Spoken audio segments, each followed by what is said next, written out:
الحمدللہ وحدہ والصلاة والسلام علی من لا نبی بعدہ اما بعد اعوذ باللہ من الشیطان الرجیم بسم اللہ الرحمن الرحیم وَإِذْ قُلْنَا لِلْمَلَائِكَةِ اسْجُدُوا لِآدَمَ فَسَجَدُوا إِلَّا إِبْلِيسَ أَبَى وَاسْتَكْبَرَ وَكَانَ مِنَ الْكَافِرِينَ صدق اللہ العظیم۔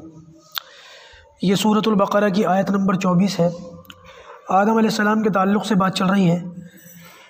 گزشتہ مجلس میں یہ بات آپ کے سامنے آئی تھی کہ سجدہ تعظیمی جس کا ذکر یہاں پر ہو رہا ہے، گزشتہ شریعتوں میں اس کی اجازت تھی اور اس کی حیثیت ایسی ہی تھی جیسے آج ہماری شریعت میں کسی کا ہاتھ چومنا یا تعظیماً کسی کے لیے کھڑا ہونا یا کسی کا ادباً احتراماً مصافحہ کرنا، اس کی حیثیت ایسی ہی تھی۔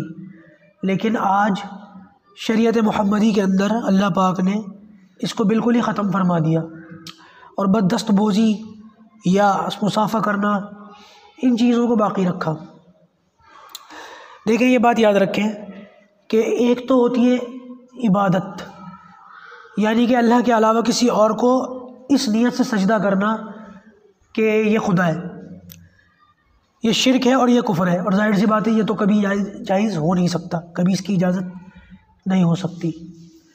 رہ گیا یہ کہ بھئی وہ سجدہ تعظیمی، یعنی کہ کسی کا احتراماً سجدہ کرنا، تو کسی کو بڑا سمجھ کے اس کے سامنے جھک جانا، گزشتہ شریعتوں میں اس کی اجازت تھی۔ ہاں، کچھ اس سے کفر اور شرک کی بو آتی ہے، لیکن یہ کفر اور شرک نہیں تھا، تعظیماً یہ کام کیے جاتے تھے، جیسے کہ قرآن مجید میں ہے یعملون لہ ما یشاء من محارب و تماثیل، یعنی کہ جنات سلیمان علیہ السلام کے لیے تصویریں بناتے تھے اور بڑی بڑی محرابیں بناتے تھے۔ تو پچھلی شریعتوں میں ان چیزوں کی اجازت دی گئی تھی، بس ان کو شرک بنانے سے منع فرمایا گیا تھا کہ اس کے ذریعے سے شرک مت کرنا۔ لیکن ہوتا یہی تھا کہ جاہل لوگ، کم عقل لوگ، کم پڑھے لکھے لوگ اس طریقے کی باتوں میں لگ کر کفر اور شرک میں مبتلا ہو جاتے تھے۔ پھر بعد میں نئے پیغمبروں کو بھیجا جاتا تھا اور وہ نئی شریعتیں لا کر یا اسی شریعت کے مطابق اللہ تعالیٰ کی طرف لوگوں کو بلا کر ان چیزوں سے لوگوں کو روکتے تھے، بچاتے تھے۔ نبی کریم صلی اللہ علیہ وسلم کی شریعت کیونکہ قیامت تک کے لیے شریعت تھی، ابدی شریعت ہے، تو لہٰذا اس میں کفر اور شرک کے ہر سوراخ کو بند کر دیا، ہر وہ راستہ ختم کر دیا جس سے کفر و شرک آ سکتا ہے۔ لہٰذا سجدہ تعظیمی جو پچھلی شریعتوں میں جائز تھا اور بعد میں پیغمبروں کے بتانے سے سمجھانے سے لوگ سمجھ جاتے تھے، لہٰذا کوئی پیغمبر آنا نہیں ہے، لہٰذا اس سلسلے کو ہی ختم کر دیا، سجدہ تعظیمی کو حرام قرار دے دیا۔ اب سجدہ تعظیمی بھی کسی کے لیے جائز نہیں ہے، اسی وجہ سے تصویروں کو بھی حرام قرار دیا گیا ہے ہمارے گھروں میں۔ اسی لیے ہمیں چاہیے کہ یہ جو اسکرین وغیرہ کی تصویر ہوتی ہے، اس کے بارے میں تو خیر علماء کا اختلاف بھی ہے، لیکن یہ جو تصویر ہوتی ہے باقاعدہ تصویر، اس پر تو سب کا اتفاق ہے کہ یہ گھروں میں نہیں ہونی چاہیے۔ لوگوں کو چاہیے کہ اپنے پرس وغیرہ میں رکھتے ہیں، ایسے نہیں کرنا چاہیے، اس سے بچنا چاہیے۔